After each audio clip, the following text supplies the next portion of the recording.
Russia is vowing to react accordingly following reports Ukraine has fired 6 US-supplied long-range missiles into the country for the first time. According to officials in Moscow, 5 of the 6 Atacms missiles were shot down in the Bryansk region near the border with Ukraine. It comes after the Kremlin fine-tuned its nuclear doctrine and accused the US of risking World War III by allowing the use of the long-range weapons. All this as world leaders, including Anthony Albanese, wrap up talks at the G20 summit on the other side of the world. Reporter Michelle Rimmer has the latest from London. Michelle, good morning. The war in Ukraine has been going on for 1,000 days now. Why is this development so significant? Well, Ukraine has had these long-range US-made Atacms missiles for more than a year now, and they can strike targets up to 300 kilometres away. So they really are a great resource for Ukraine. However, they were given to Ukraine by the US under the condition that they could only be used to strike Russian targets on Ukrainian soil.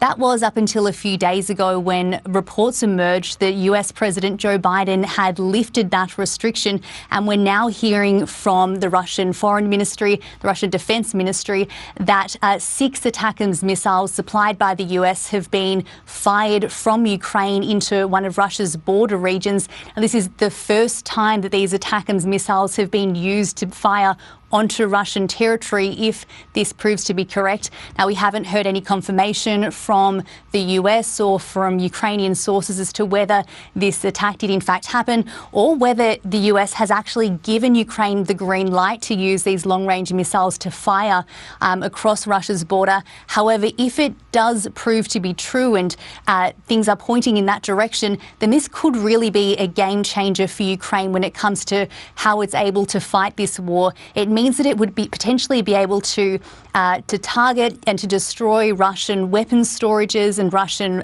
vehicles and planes that it's been keeping protected on its side of the border, which would then prevent Russia's abilities to attack Ukraine. We've been seeing attacks for the last 1,000 days. These haven't slowed down over the last few days. Sort of every day we've woken to news of at least 10 civilians killed in another attack from Russia. So if Ukraine is given the ability to use these long-range missiles to fire into Russia and to destroy its weapons, then that could really be a game changer for Ukraine in this conflict. Michelle, how has Russia responded to this?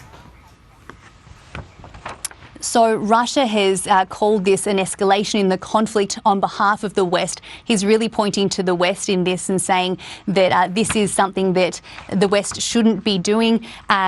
In September, Russian President Vladimir Putin said that the use of long-range missiles supplied by Western countries to strike inside Russia's border would amount to the direct involvement of NATO countries in the war in Ukraine. He's been very strong in that. We also heard that he's updated Russia's nuclear doctrine so that it's able to now use nuclear weapons in response to attacks by non-nuclear missiles that have been supported by a country that has nuclear capabilities, for example, the US.